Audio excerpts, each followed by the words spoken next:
قانون جمهوری تاجیکستان قانون خدمت حربی و عهده‌داری‌های حربی تقاضا میکند که هر یک جوانمرد تندرست و سالم که شهروند تاجیکستان است عهده‌دار است خدمت حربی را ادا کند. یعنی این مسئله است که حتمی باید اجرا شود از جانب جوانمردان. راجع به این و دیگر مسئله های مربوط به خدمت حربی در توک شو تحت عنوان راستی گپ حرف میزنیم که از جانب آزیا پلوس پیشکش شما میگردد. من سلام میگم به همه شما.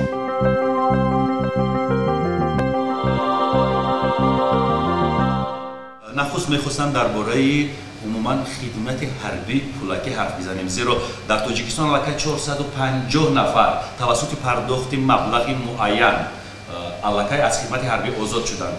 قاعده های همین گونه خدمت چگونه است میخواهم درباره ویژگی های همین تغییراتی که با قانون خدمت حربی و عهده‌داری های حربی وارد شد حرف بزنیم. مدت خدمت یک ماه معین کرده شده است توسط دعوت کمیسیون حربی هر یک شهروندی که امروز حقوق و امکانات سپردن مبلغ معین کرده شده را توسط بانک‌ها حقوق داده شده است و پس از گذراندن کمیسیون طبی بعد سلامتی بعد سپردن مدت خدمت یک ماه رفته خدمت حربی را ادا می‌کند.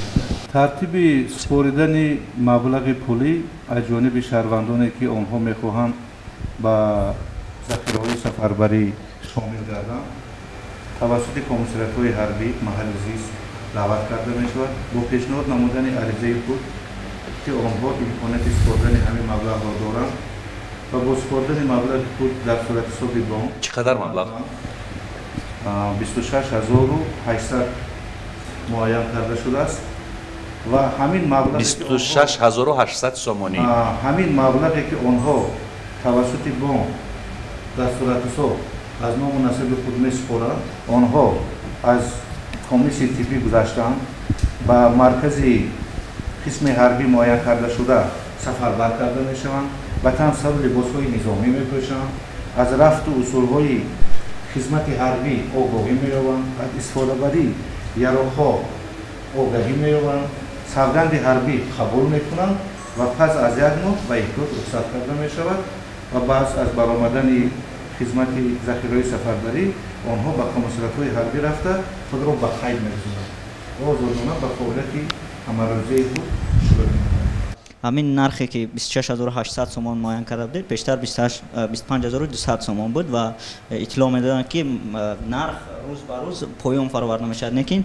نرخ امسال دیدیم که نه پایان بلکه بالا برآورده شد. همین مبلغ برای صرفه سر و لباس چیزایی که به همه آدم سفربر کرده میشد برای بهتر نمودن شرایط زیست و زندگانی خود همون دعوت شونده همونجا خراجات کرده می شود. در همینجا نشان دهنده معاش پیش بینی کرده شده است. در وقتی نشان دهنده که معاش بالا می گرده حالا نشان دهنده های حد اقل رو در نظر دارید. حالا یک نشان دهنده 65 سومان است. 64 سومان. همین سال 4 سومان بالا رفت، از همین سبب همون نرخ هم بالا شد. من با یک کارمند نظامی صحبت کردم درباره اونی که همین مهلت 2 ساله خدمت می شود که کوتاه کرد. اونا گفتن که اگر این 1 سال کنن یا اینکه 9 ماه کنن یا 1.5 سال کنن اون سرباز چیزی را نمی آموزد در اونجا در این فرصت کوتاه. اما میخوام بدونم که مثلا همین 1 ماهی که برای خدمت الटरनेटिव معین کردن سرباز میتواند که سرباز مثلا سربازیش گذارد آموزد همون چیزا در 1 ماه. باید به یک چیز شما باید دقت یکم این ذخیره سفربری حساب می‌یابد. پیش ما ذخیره سفربری رو از حساب همون نفرایی که 2 سال خدمت می‌کردن با کمیسیونات حربی به قید می‌گذاشتن و یا با احتیاط رخصت می‌شدن ولی همچون سفربری نیروهای احتیاطی به ما آنها نگاه داشته می‌شد و این خدمت 1 ماهه برای همون نفرایی که برای آسان شدن ما هم ذخیره های سفربری ذخیره زیاد می‌گردد و هم در 1 ماه او میتواند از نازکی های نظامی برخوردار شود. که برای ما این یعنی فکر میکنید که همین یک ماه کفایه است که یک شما شهروند خدمت آموزش مهلتناک رو با این خدمتی که مهلت یک ماه باید که شما همین عمومیت و تفاوت بین این رو باید شما درک کرده توانید. همین مسئله عهده‌داری حربی و مسئله پولکی رو من خودم نوروز ولیناев پیشنهاد کرده بودم. ما در این باره یک چند بار مقاله نوشتگی بودیم. سبب اساسی این در چی بود؟ در آن که همین مسئله ابلاغ‌ها زیاد بودن، بسیار زیاد بودن، بسیار از طرف شهروندان شکایت‌های زیاد بود و همه این البته که با امنی تاجیکستان ما دوشنبه ما سخت خلالدار میکرد و این چونین من خودم هم همین پیشنهاد رو کرده بودم و با مقامات داخلی روان کرده بودم. لیکن اساسی پونکتی که ما در اونجا مونده بودیم این اون بود که همین مبلغی که جمع شود همین با مانند یک معاش مزد مهنت با اونهایی که به همین خدمت میآیند تقسیم کرده شود. یعنی با اونهایی که خدمت 2 ساله میکنند. بله البته در همین حالت اولش که اون شخصانی که از با هر گونه سبب‌ها کارهای غیر قانونی گویم میشود، درست است، از خدمت حربی پیشتر کنارگیری میکردند. یعنی آدمایی که مبلغشون زیاد بود دیگر همونها باید همین مبلغ رو میدادند و اون شخصانی که در حقیقت همون 500 سومون یا 1000 سومونی که به اونها معاش میرسد رفته خدمت کنند و همین مبلغ رو گیرند. وقتی که در بعضی عائله ها مثال 1-2 فرزندی که هست یک تاش به خدمت حربی رود و هر ماهی که یک مبلغ معینی به اونها آید اونها زید نمیباشند، اونها خودشون فرزند خود رو البته که روان میکنند و از سببی که ما میدونیم که مثال بعضی کارهای مالیوی تنقیصی مالیوی دولت بود همین مبلغ فقط از حساب اونهایی که نمیخواهند خدمت کنند با اونهایی که خدمت میکنند داده شود. در حقیقت مبلغ کلان است، مبلغ کم نیست. 27-28 هزار سومون در یک ماه البته که خراجات نمیشود، ما نمیتونیم گفته که در یک ماه ممکن 500 سومون یا 1000 سومونی اون رود، لیکن اون مبلغی که میموند اگر به همون شخصانی که میآیند همین مسئله ابلاغ با فکر شخصی من در حال نیست میشود. همین مبلغ حاضر کجا میرود؟ مبلغ اساسی که همین جمع میشود. باری من دیده بودم یک از طرف مقامات ها که برآمد هم شده بود که همین مبلغ در یک فوند الهیده رفته به همون شخصانی که به خدمت حربی دعوت میشوند صرف کرده میشود، لیکن در اونجا پررنگ گفته نشد که با چی مقصد.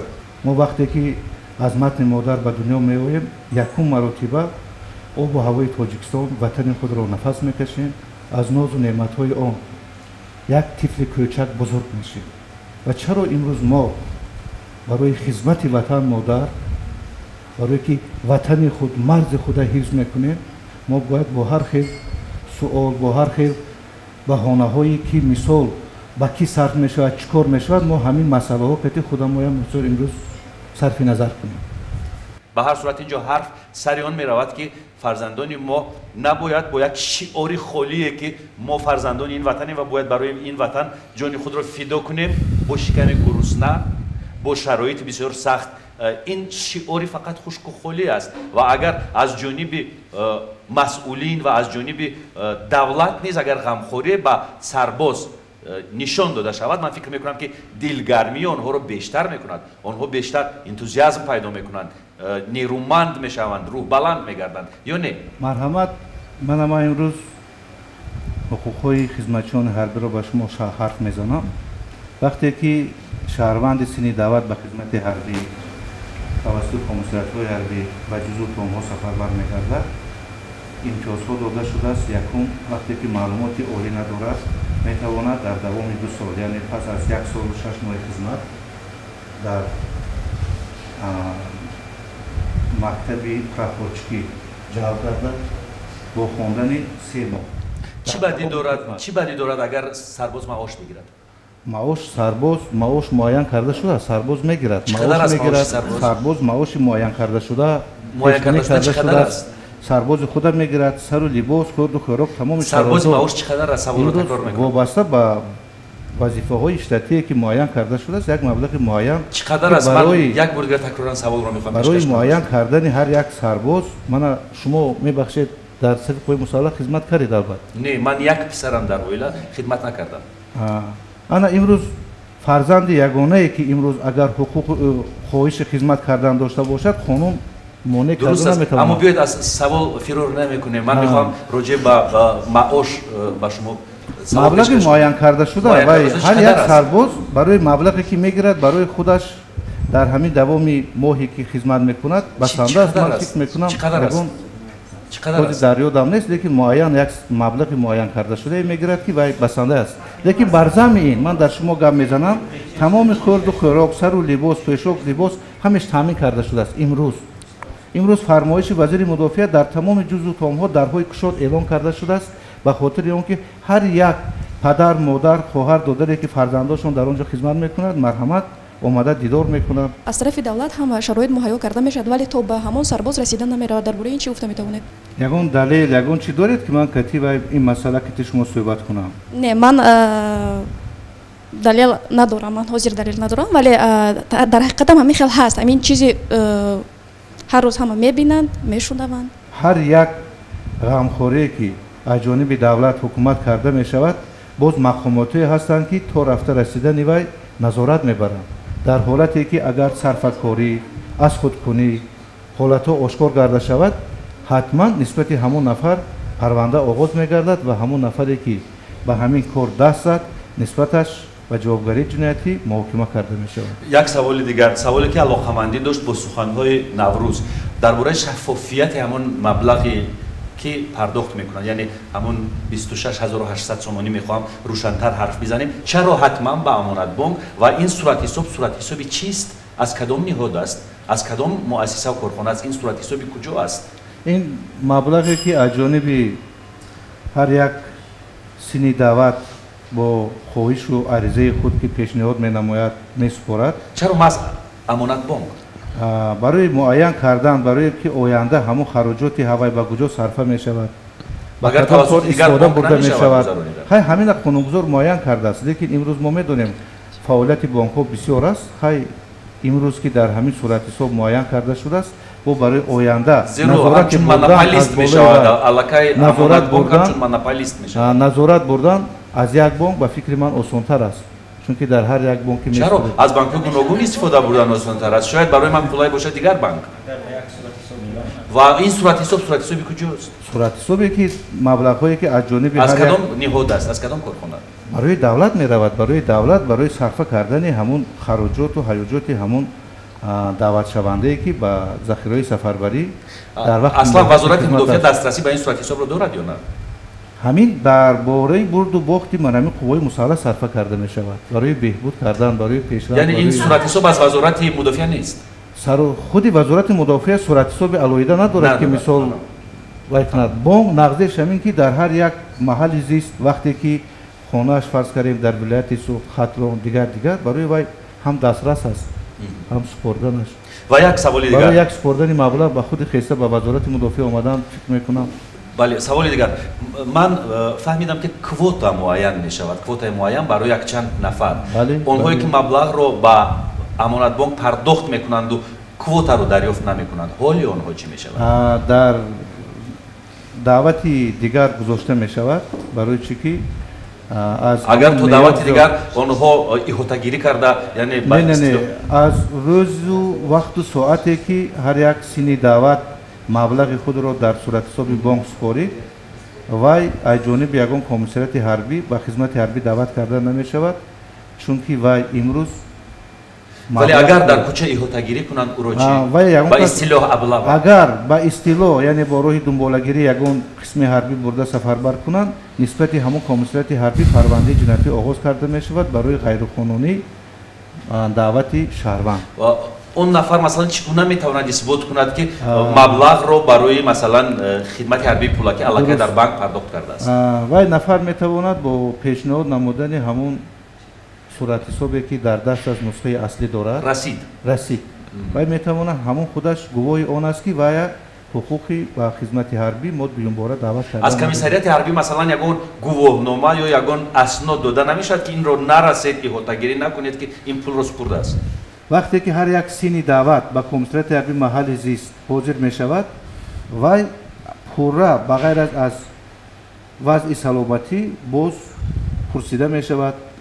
وقتی که گزارش میدهد یا آگاه میکند که من در فلان کمیسریت حربی барои гузаштан ба ҳамин хизмати якмоҳа маблағи худро супурдам, онҷа аъзои ягон ҳуҷҷат дода мешавад ба ҳамин вая имконият метиҳанд барои овардан расид? пешниҳод кардан, расид кардан, озод мекунанд дар вақти даъват ба хизмати ҳарбӣ тибқи ҳамун квота пешниҳод мекунанд. Ман фикр мекунам ки вақте ки квота агар набошад, аз квота зиёд ягон каса даъват карда намешавад. яъне рафиқ полковник, нафаре ки маблағро месупораду квотаро ба даст намеорад, аллакай вай дар марҳалаи дигар бояд квота бигирад. дар марҳалаи дигар дар вақти даъват, чӣ қадр ки шумо қаблан гуфтед ки дар як сол 2 маротиба даъват карда мешавад, агар дар баҳорӣ ки натавонист, дар тирамоҳӣ ҳатман чӣ қадар квота муайян шудааст дар як мавсим барои сарбозон?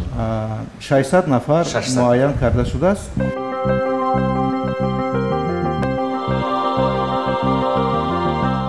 донишҷӯёнро қаблан ба хидмати ҳарбӣ ҷалб намекарданд, донишҷӯёнеро ки дар бахши рӯзона таҳсил мекарданд. ва ҳоло чӣ? албатта даъват намекунанд. даъват намекунанд. донишҷӯе онҳое ки ғоибона мехонанд чӣ? ғоибона даъват карда мешавад, бале ба хизмати ҳарбӣ. онҳое ки дар риштаи аспирантура таҳсил мекунанд чӣ? ҷалб карда намешавад. дар докторантура чӣ? ҷалб карда намешавад. вале вазир маориф ва илм дигар чиз гуфта буд. магистратура мекунанд ба фикр. магистранто, аспиранто, докторанто ҷалб мекунанд. 2 сол мекунанд. мехондагӣ охиран 2 сол мехонанд. 2 сол ва 3 соли пажӯҳишӣ таҳқиқот. ҳозир ҳамин тағйири иловаҳои қонуни навкатӣ пеш кафедраи ҳарбӣ вақте ки таҳсил мекард озод буд. ҳозир ба хизмати ҳарбӣ ҷалб карда шуда, баъди ба эҳтиёт рухсат намудан пас аз 1 сол 12 моҳ бо додани рутбаи лейтенант аз хизмати ҳарбӣ ба эҳтиёт рухсат мекунад. яъне кафедраҳои ҳарбӣ ҳозир дигар фаъолият намекунанд? не, фаъолият мекунад, лекин ба хизмати ҳарбӣ ҷалб карда мешавад. яъне кафедраи ҳарбӣ агар дар донишгоҳ бошад, баъд аз хатми донишгоҳ ҷавон ҷалб мешавад? сафарбар чанд сол? 2 сол хидмат? 1 сол муҳлати хизмат бо додани рутбаи ҳарбӣ ба эҳтиёт. қабл набуд ин тавра? қабл озод буд. ман чуне ки ин кас озод будам соли 2020 бо ҳамин 2 соли таҳсил. яъне таҳсил дар кафедраи ҳарбӣ фақат 1 соли хизматро рафъ мекунад, 1 соли ва як имтиёзаш ҳамон рутбаи ҳарбӣ аст. ба хизмати ҳарбӣ ба эҳтиёт рухсат мешавад, ба эҳтиёт рухсат мешавад ва ҳамчун захираи сафарбарӣ ба комиссариатҳои ҳарбӣ ҷалб мегарданд. мехоҳам ба тамошобинони мо маълумот бидиҳед ки ба киҳо истисно дода мешавад, киҳо озоданд аз хидмати ҳарбӣ?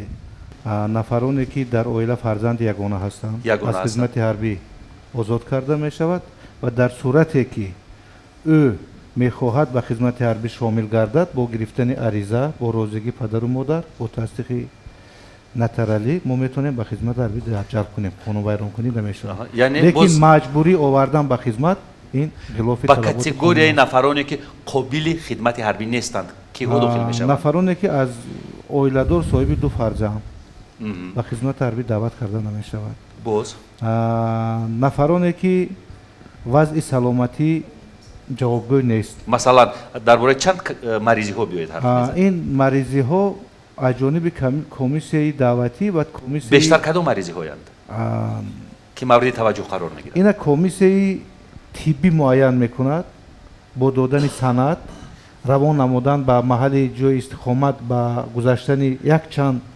масалан табибон. паҳнии панҷаи по пласкостопия вай озод аст аз хизмат. озод аст. инҷа бо дараҷа дорад, дараҷаи 1-2 дорад. кадом дараҷа? инҷа ҳамон як дараҷае ки мисол пурра паҳн аст, бо инҷа низомнома дорад дар бораи вай кардан аз хизмати ҳарбӣ пурра. камии нури чашм чӣ? аз хизмати ҳарбӣ озод инам вай доранд дар тибқи ҳамон низомномае ки комиссияи тиббӣ дида баромада мешавад, инҷа як нафар ина муайян намекунад. ношунавоӣ чӣ? ношунавоиам одамони лол, одамоне ки ҳарф намезананд. тибқи низомнома инҷа тасдиқ кардагӣ фармоиши ягона ҳаст ва тандурустии вазорати мудофиа ҳамун муайян мекунад. чунки ман табиб ки нестам, духтур нестам, оз ман гуфта наметавонам. баъзе нафарҳое ҳастанд ки шояд нобиноии чашм як ваи муайян аст, дараҷаи муайян, дараҷаи муайян, дараҷае ки мисол тибқи ҳамун низомномаашон манъ карда шудааст. акнун аъзоёни оилае ки як нафарашон ҳангоми адои хидмати ҳарбӣ ё падар ё бародарҳо фавтиданд, аз хизмати ҳарбӣ пурра озод. тамоми аъзои оила. тамоми аъзои оила.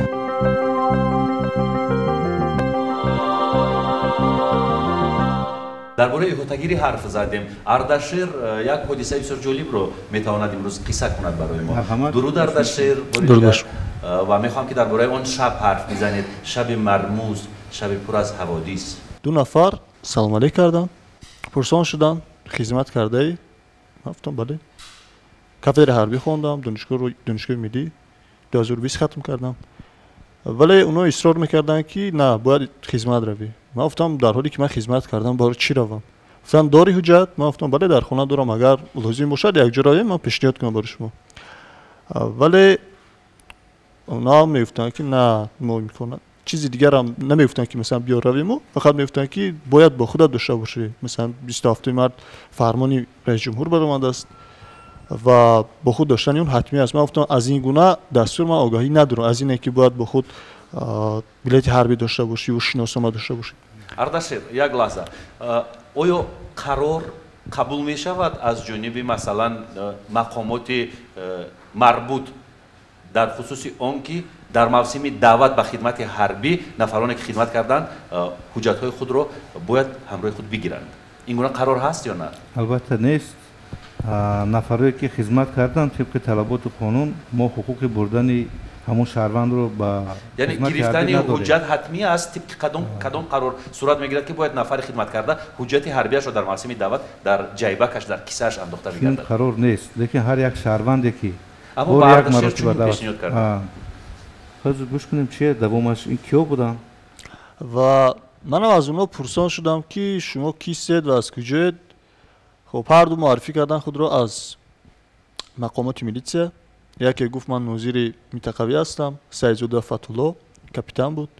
دیگر بارش دمینده با لباس‌های ملکی، خب همسن سالی من که اونا ندونستم رتبهش چی است. البته پیشنهاد کردن شهادت نامه‌شون رو، ولی شب که بود خواستم ببینم که ذهن منم نامناسبشون چی است، چی رتبه حربی دارن، چی رتبه دارن و از کجا هستن. ولی اونا با یک برخوردی بسیار تند یک دو سه اثبات کرده دیدی و اونا در جای با شما گذاشتن. من گفتم برای چی خیلی میکنید؟ من باید دونم که شما از جایید، کی هستید، چی میخواهید. و گفتن که قانون همین خیلی است. حجتم رو برآوردم نشان دادم، حجتم رو گرفت، کاپیتان دید در دستش گرفت، دیگر با من نداد و اون دیگرش گرفت از دستش رو خواند. قلمروزاده اردشیر، کارگردان درجه یکم رادیوی آزادی. در حالی که ما در رادیو تاجیکستان کمیته تلویزیون و رادیو کار میکنیم و خب گفت که در رادیو آزادی کار میکنی خدمت نمیکنی؟ من گفتم میبخشید، گفتم من خدمت نمیکنم، گفتم من الان کافدر حربی گذاشتم بلیت حربی دارم. در حالی که مثلا شما از کمیسریات نیستید، شما چه حق دارید با من مثلا اینگونه برخورد میکنید؟ میگفتم شما سرکشی کی میکنید از ما خواهش میکنم ما شما را میگیریم پیدا میکنیم و میبریم مجبوری، دیگر علاج نیست. و من گفتم من به هیچ جا نمیروم و دیدم که یک بحث بسیار طولانی هم شد. خب گفتم حجت من در دست شما است، چی میخواهید؟ گفتم باید با ما بروی. گفتم باشد مرحمت، هر کجایی که میروم سرم مثلا برال که من رو با جواب میتید.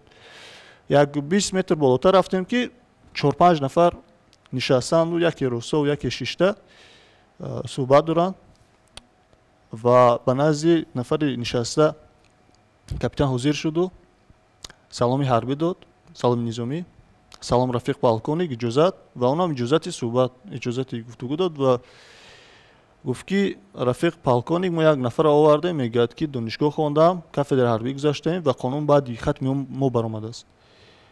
و گفت که سال چند تمام کردی؟ کجا تمام کردی؟ من گفتم سال 2020 دانشگاه ملی کافدر حربی گذاشتم. من گفتم بله.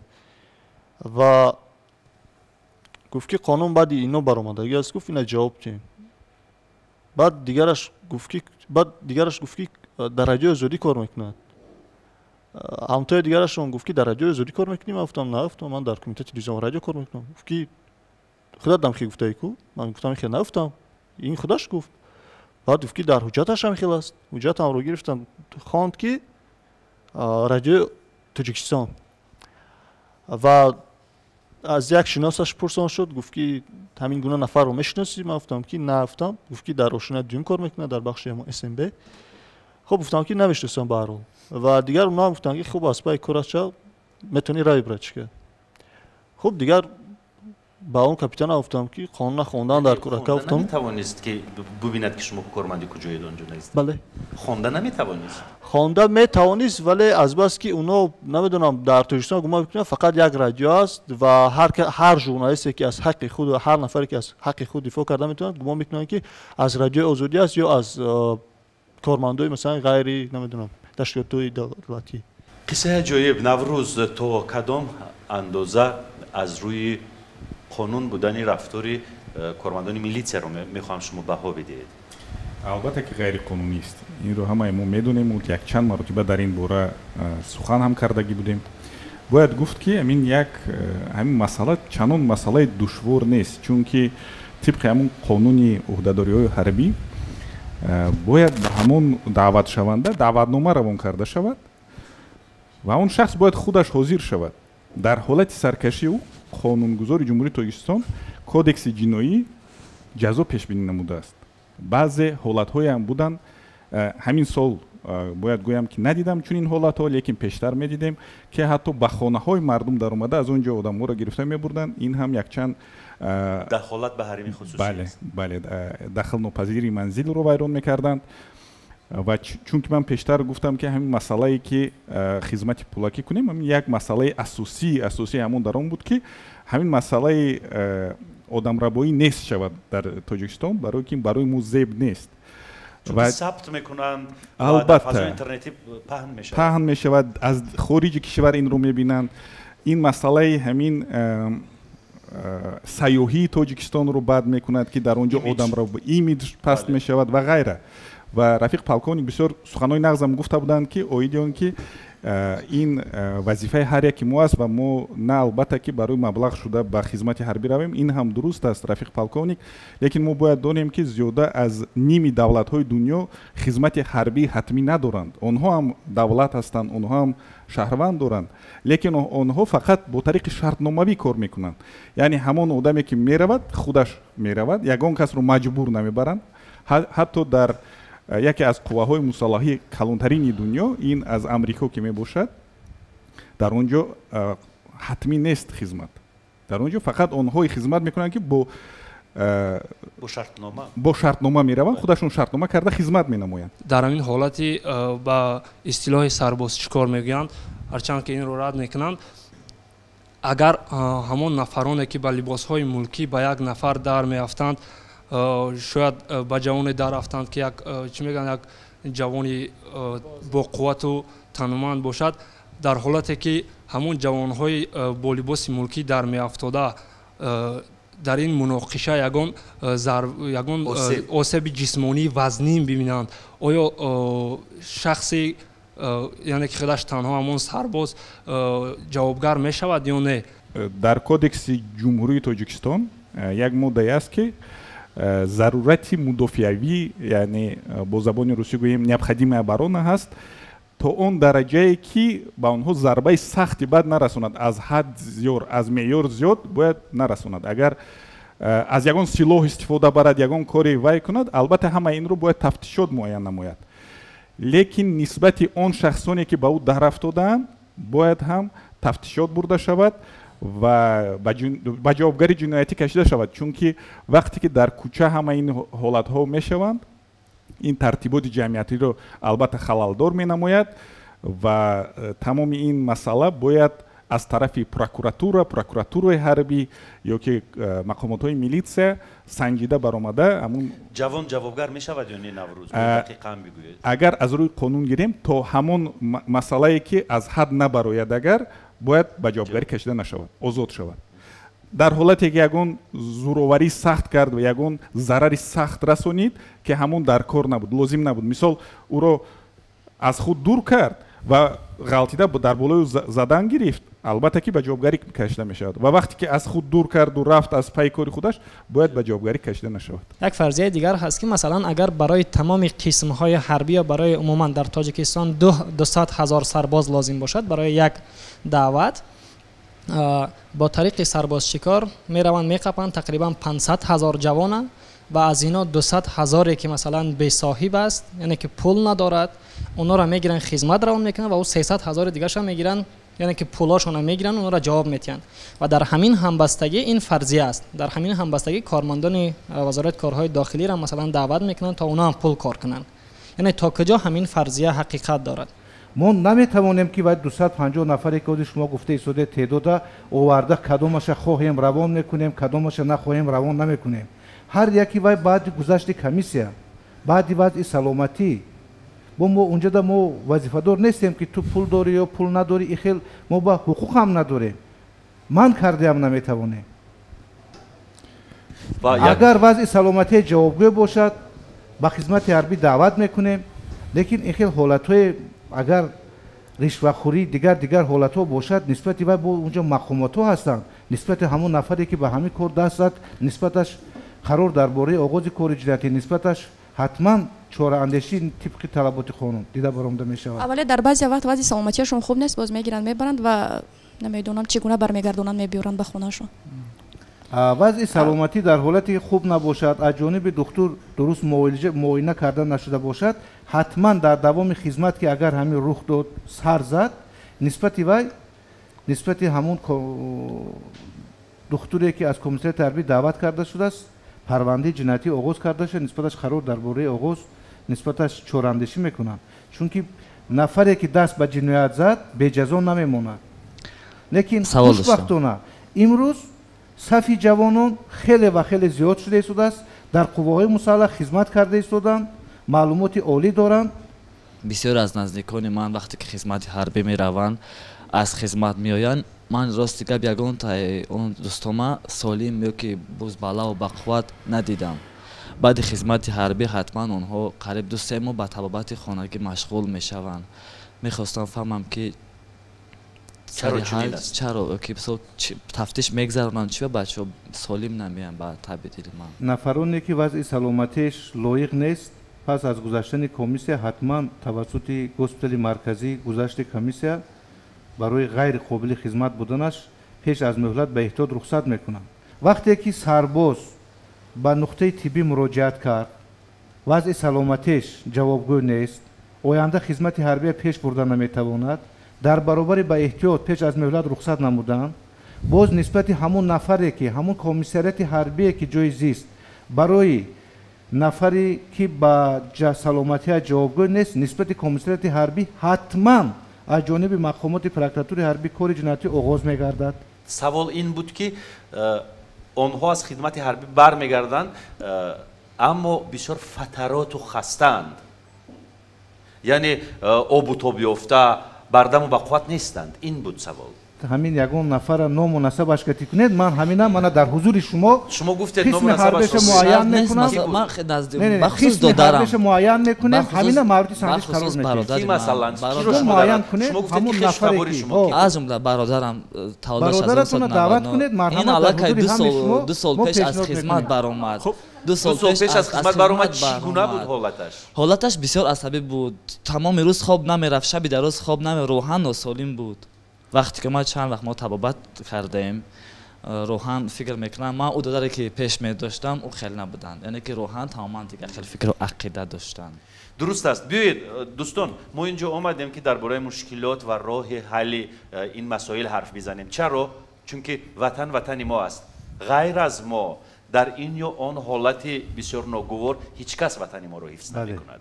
غیر از خود ما اگر ما خودمان در فکر خودمان نباشیم هیچ یک اجنبی و بیگانه مرز ما رو با جای غصب کردن حفظ نمی‌کند. برای همین دوستان عزیز راجع به پرابلم ها و راه حل آنها حرف می‌زنیم.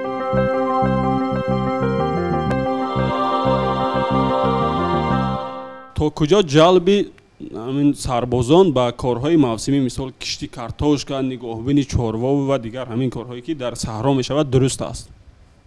چون این چیها در مثال در ناحیه‌هایی که ناحیه‌های چی میگه کشاورزی میگویند بسیار به نظر میرسه مثال موسمی کشتی کارتوشکا میشود. چون که رفیق پالکونیک درست گفتند اگر با مثال‌های مشخص حرف بزنید خوب میشود. مثال ناحیه دوشتیچ جماعت دیواتی اسماعیل سامانی هر موسمی مثال کشتی کارتوشکا یا کندن کارتوشکا میشود.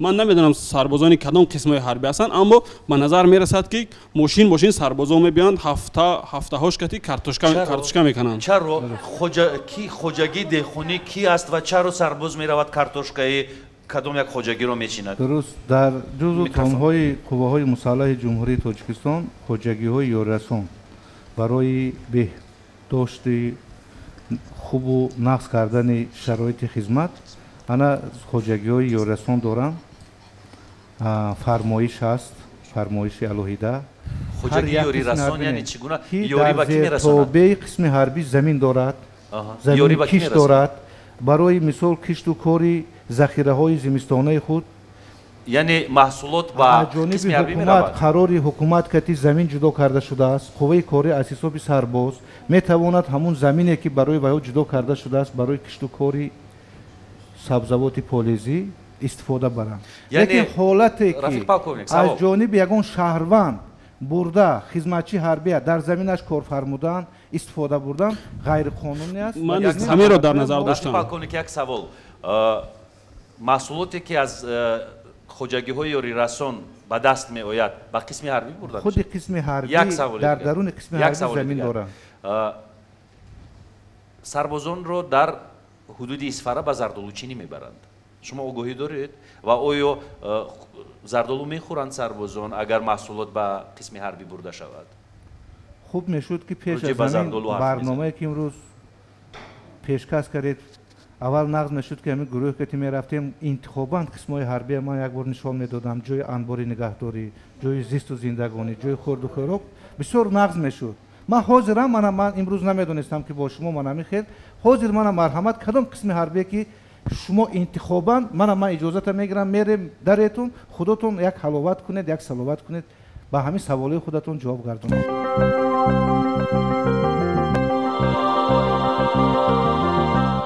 جوانان زیادی هستند که خواهش خدمت دارند و آنها میآیند با کمیساریات‌های حربی و حالت‌هایی که ابله هست به اصطلاح این حالت‌های هست که من فکر میکنم یک چیزی ساخته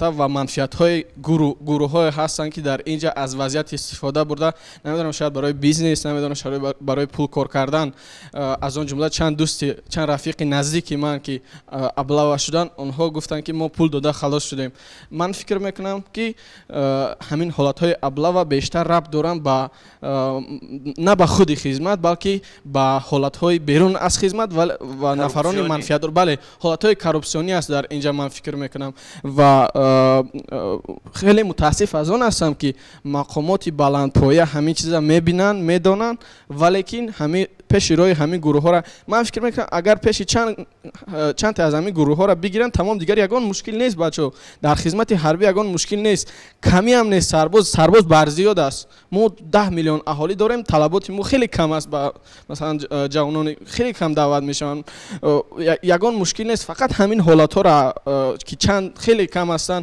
ولی که با در نظر داشت امروز جامعه مثلا توجه در شبکه‌های اجتماعی زیاد است مثلا این حالت‌ها بیشتر نشر میشوند رسانه‌ای محیط رسانه‌ای خیلی فعال است این حالت‌ها فقط همین حالت‌ها به چشم مردم میرسند و در ذهن مردم میشینن همین گونه حالت‌ها و جوانان رو دلسرد میکنن بله همزمان من فکر میکنم که یکی از سبب‌های از خدمت کنار رفتن بچه‌ها از خدمت سرکشی کردن بچه‌ها که دلگرم نبودن آنها با خدمت این هم میتواند باشد که متاسفانه در صف قواهای مسلح ما هنوزم ترتیبات و قانون‌های وجود دارد که به شأن خدمتچی دولتی نمی‌زیبد به شأن سرباز نمی‌زیبد و این حالت‌ها را البته رفیق پالکونیک شاید مثلا خوبتر آگاه باشند از اون جمله حالت‌های شکنجه سربازان نودعوت شده از جانب سربازانی که سابقه خدمت دارند مثلا اونایی که به اصطلاح دمبل شدن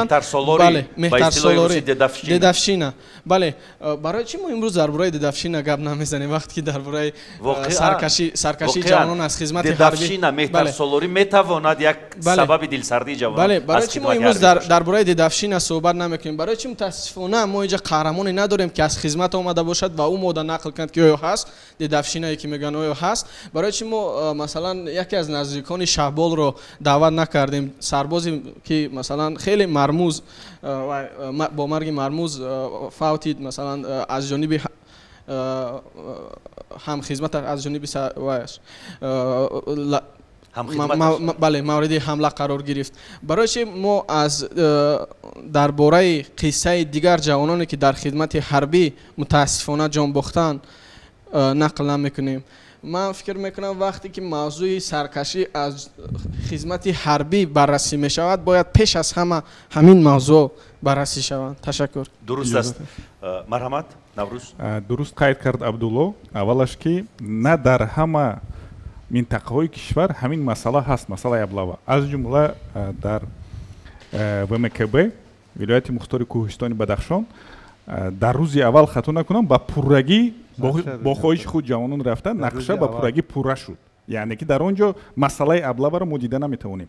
ин масъала дар баъзе шаҳрҳои калон аст, аз ҷумла дар шаҳри Душанбе мутаассифона, ва ман ҳам розӣ шуда метавонам ки дар ҳақиқат баъзе шахсоне ҳаст ки бо истилоҳи бо юридикин эксесси иҷрокунанда, эксесс исполнителя мегӯянд, яъне ба онҳо агар хабар шавад ки мисол рафта сала биёр, онҳо калла меоранд, яъне бояд даъватномаро баранд, мутобиқи қонун ҳамон шаҳрвандро даъват намоянд, лекин онҳо мумкин аз дигар сабабҳо, аз сабабҳое ки як тариқи коррупсионӣ метавонанд ягон маблағ ба даст оранд, ба ҳамин корҳо даст мезананд. яке аз корҳое ки мо метавонем карда барои пешгирии чунин корҳо, ин дар дасти худи мо ҳам ҳаст. Барои он ки мо бояд бо ариза ба мақомотҳои дахлдор муроҷиат кунем. ҳамин рӯз мо бисёр дар бораи ҳуқуқвайронкуниҳо гап задем ва рафиқ полковник ба бисёр суолҳо додем, лекин ман ҳамиро гӯш карда ва ба фикр омадам, вақте ки полковник мегӯяд кани ҳамон одам марҳамат пешниҳод кунед, ҳама хаб, ин масъаларо ҳама медонад мегӯянду тамом. бояд мо чӣ кор кунем? ҳамон масъаларо муроҷиат кунем. ҳамаи мо метавонем вақте ки ҳамон масъала пайдо шуд, мо бояд муроҷиат ба мақомотҳои дахлдор кунем. вақте ки рафиқи шуморо аз як ҷо доштанду маблағи ӯро гирифтанд, равад пагоҳ муроҷиат кунад. мумкин ба доди ӯ нарасанд. вақте ки 10 нафар, 100 нафар, 1000 нафар муроҷиат кард, албатта ки ба фикрам ҳамин масъала пурратар аз тарафи мақомотҳои дахлдор дида баромада мешавад. мо дар оламе зиндагӣ мекунем ки технологии диджитал пеш рафтааст. чаро масалан дурбинҳои мадорбаста, дастгоҳҳои назоратии наворбардориро дар кунҷу канори ҳар як қисми ҳарбӣ насб намекунанд то бубинанд ки онҷо тартибу интизом чӣ гуна аст. имрӯз дар ҳамаи ҷузу томҳо мана дар ҷои хоб, дар ошхона, дар ҷойҳое ки мисол гашту гузор бисёр камераи мушоҳидавӣ васл карда шудааст. дар баробари ҳамоне ки мушкилиҳо ҳаст, наворҳои шиканҷа шудан яке аз хидмати ҳарбӣ бемору фалачу фалон шуда аз хидмат мебароянд, барои мо медиа намерасад ки тамоми ҳамон нафарое ки ин кора кардану онҳоро ҷазо метиҳанд, ба мардум нишон диҳанд ки кор кардаистанд. қисмҳои ҳарбӣ рафта масалан нишон диҳанд. ман замоне ёд дорам фақат як барнома аз сарбози ватан. ин кифоя нест барои тарғиби ин чиз. танҳо як барнома кифоя нест. ина бояд зиёдтар кард. ҳар нафаре ки масалан баромада бемор аст, шикоят кард масалан, дарҳол бояд лоақал дар телевизион ҳам нишон диҳанд ин чиза ки ва мисли сарбози ватан бояд дар дигар барномаҳо персонажҳо интихоб шаванд. масалан персонажҳо аз ҳисоби фарзандони шахсони мансабдор, писари фалон вазир, писари фалон муовини вазир дар хидмат чӣ гуна аст. яъне инҳо ин персонажҳо метавонанд дилгарм кунанд ва як баробарии ҷамъиятиро ба вуҷуд биёранд. масалан як нафар агар латукуб мекунанд ва ӯ шикоят мекунад, ина бояд масалан дар телевизион ҳамира гирам парванда шавад ки фалон сарбоза дар хидмати ҳарбӣ латукуб карданд ва имрӯз нисбати ҳамун нафар парванда шуданд ва ина ба ҷавобгарӣ кашиданд. яъне ошкоро дар ин бора бояд гузориш таҳия бикунанд. 100% розиям.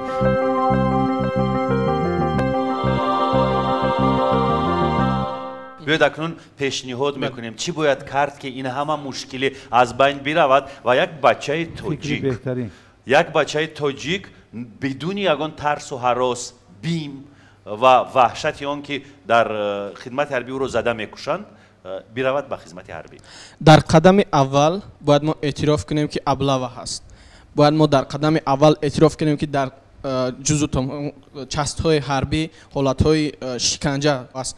баъд дар қадами дуюм мо бояд ҳамин ҳолатҳоро нисбати чора андешанд ва дар қадами сеюм ман фикр мекунам ки бояд ки хизмати ҳарбӣ, низоми хизмати ҳарбӣ ба як рекламаи, ба як тарғибу ташвиқи сахти ва хуб дар шабакаҳои иҷтимоӣ дар расонаҳои нави онлайнӣ ниёз дорад ва ин кор бале яъне он ташвиқоти қолаби неву ташвиқоти воқеӣ бале аз ҳаёти сарбоз масалан як нафар мансабдор писарашро равон кардааст гузориш аз зиндагии мансабдор аз арзишҳои мансабдор аз муносибати мансабдор ба ватан фарзанди мансабдор дар хидмати ҳарбӣ чӣ кор мекунад яъне по ба пои бачаҳои камбағал шахсони мансабдор агар фарзандонашонро ба хидмати ҳарбӣ бифиристанд ман фикр мекунам ки ин ҳам як роҳи ҷалб кардани тамоми ҷомеа ба хидмати ҳарбӣ аст акай орзуна танҳо фикр мекунам ки ин дар шабакаҳои онлайни тарғибот мо як бор ба кишварҳои ҳамсоя нигоҳ кунем мебинем ки ба кишварҳои дигар пешрафта онҳо дар силсила филмҳои худ аз ҳаёти сарбозон мегӯянд сарбозро як қаҳрамон нишон медиҳанд онҳо мо ҳам бояд намедонам вазорати мудофиа бо тоҷикфилм ҳамкорӣ кунад яъне мавқеи сарбозро баланд бале мавқеи сарбоз чӣ тавре ки имрӯз ҳеҷ кас намехоҳад муаллим шавад ба хотири он ки ҳамон чӣ мегӯянд статус надорад муаллим дар назди ҷомеа сарбозро бояд мо хеле статусаш баланд кунем мо бояд мавқеино баланд кунем бояд нишон диҳем ки сарбоз як қаҳрамон аст барои мо имрӯз бадбахтона филмҳои мо ҳамаш дар нақши асосӣ як мазлум аст як дигар дар нақши асосӣ мо қаҳрамон сохта наметавонем ҳадди ақал мо бояд аз сарбозои худ дар филмҳо қаҳрамон бисозем ки ҷавонон дилгарм шаванду ба хизмати ҳарбӣ шаҳрвандоне ки як донишгоҳро хат менамоянд мутахассис ягон соҳа мешаванд ва вақте ки ба хизмат онҳо даъват мешаванд додари ман ӯ барномасоз буд ва якчанд соли кореам дошт ва вақте ки ба хизмат рафт мутаассифона ҳамон малакаҳои ҳамон дар ҳамон ҷо лозим нашуд барномасози бисёр пешқадам аст бо чашми пӯшида метавонад як чиро пурра нависад яъне мисол дар ҳамон компютер вале дар ҳамин давлати мо ҳамин хел баромад ки ҳамин мутахассис малакаи ӯ лозим нест ӯ ва ӯ дар як ҷо чунки гуфтанд дар ин ҷо ба корҳои полезӣ машғул шуд як соли дароз як писари шаҳре ки ҳамин кор дар умраш лозим намешавад ба ӯ ва аз ҳамон ҳамсабақони худ ки онҳо ҳам бо ӯ хатм намуда буданд як сол қафо монд аз малакаҳои худ истифодабарӣ карда натавонист як сол аз тамоми техникаву технология қафо монд бисёр нағз мешуд ки вақте ки ҳамин даъватшудагоне ки ягон мутахассис ягон соҳа ҳастанд ҳамонҳоро дар ҳамон соҳаҳо ҷалб карда агар карда шавад маҳорату малакаи онҳоро ба назар гирифта истифода бурда ҳам барои давлат як чизи бисёр нағз мешавад ва ҳам ҳамон шахсоне ки бар онҷо даъват мешаванд онҳо қафо намемонанд аз ҳамон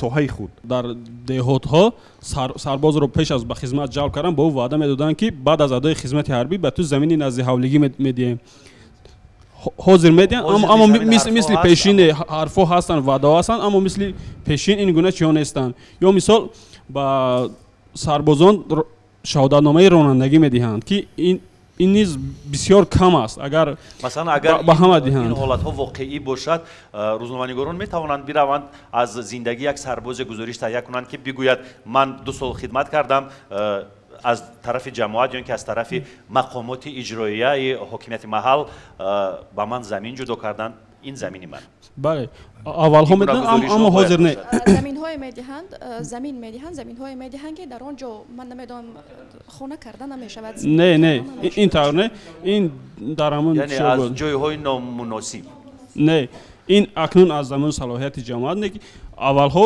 буд мисол дар деҳаҳои мо буд ки ба сарбозон медоданд аммо 5-6 соли охир ваъда ҳастаю замин неста ягон замин дар кор нест бачо ягон замин ягон имтиёз дар кор нест шароита хуб кунанд ҳамин ҳолатҳои ҳамин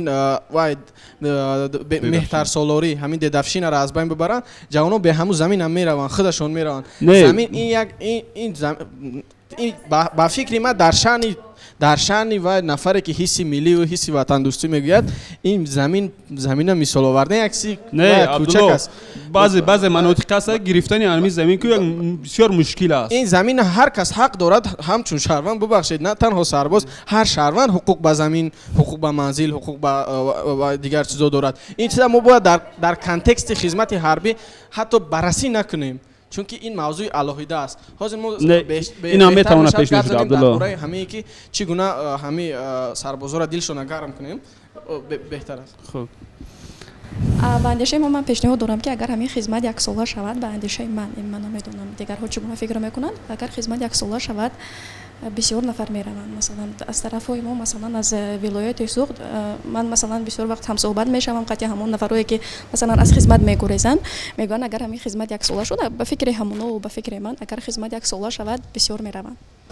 پیشنهاد من این است که خدمت من یک پیشنهاد داشتم مثلا در خدمت امروزها میبینیم که از حساب بچهای همو دارن آشپز جدا میکنن از حساب بچهای هم دارن پولشوک جدا میکنن من بسیار همه چیز ناراحت میشم بسیار خوب میشد که به خاطری که بچه‌ها خوب در اونجا خدمت بکنن درسای ضروری را خوب بیاموزن همجا ساحه خدمت رسانش از دیگر جا آدم بگیرن که هم بچه‌ها درساشون مشغول بشوند مثلا در کشور خارجی همه خیلی است کارهای پولشویی ایناش خودشون نمیکنن که آشپزش خودشون از دیگر حساب آشپز دارن ساحه خدمت رسانشون علاهیده است تا که بچه‌ها یعنی یک رشته دیگری خدماتی باید بله تامین کردن چیزا که بچه‌ها خودشون بعد در مسئله دفشین گفتن به خاطر چی خیر میشه بعضی بچه‌ها هستن که در کوچه گفته که خودشون گارد گرفته کتا خوردگی و جمعه را وقت میگن پول بوش میگنش و تاب نمیورد بعد مجبورن که واسه چهار شلاق زنن که بعد در اونجا شکل ولی به هر حال دست برداشتن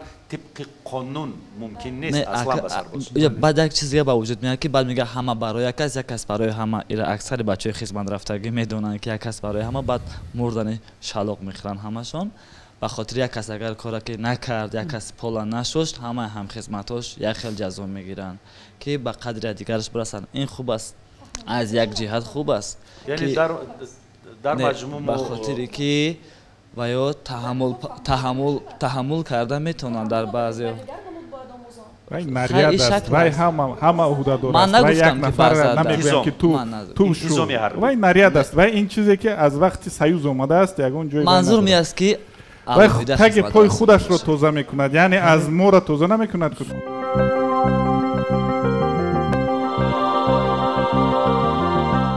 دوستان عزیز وطن دوستین فقط حرف سر منبر نیست حرف پوچ و خالی و به انرژی سر منبر نیست که عادتا شعار میپرتویم و به زبان میاریم نه وطن دوستی ابتدا میگیرد از ایمان و وجدان و تربیه و اخلاق انسان یعنی وقتی که ما درباره ایمان و وجدان و اخلاق و تربیه انسان حرف میزنیم این ما رو وادار میکند که هر یک سربازی مهتری که چند ماه پیش خدمت کرده است اگر مناسبتش با یک سرباز نوخط و نوقدم سبز مثل برادر خودش نباشد این مشکلات از بین نمی رود یعنی اگر ما به سربازان جوان همچون به فرزند خود نگاه و مناسبت نکنیم اگر یک سرباز به سرباز دیگر مثل برادر خود مناسبت نکند این مشکلی هایی که ما یک نمبر کردیم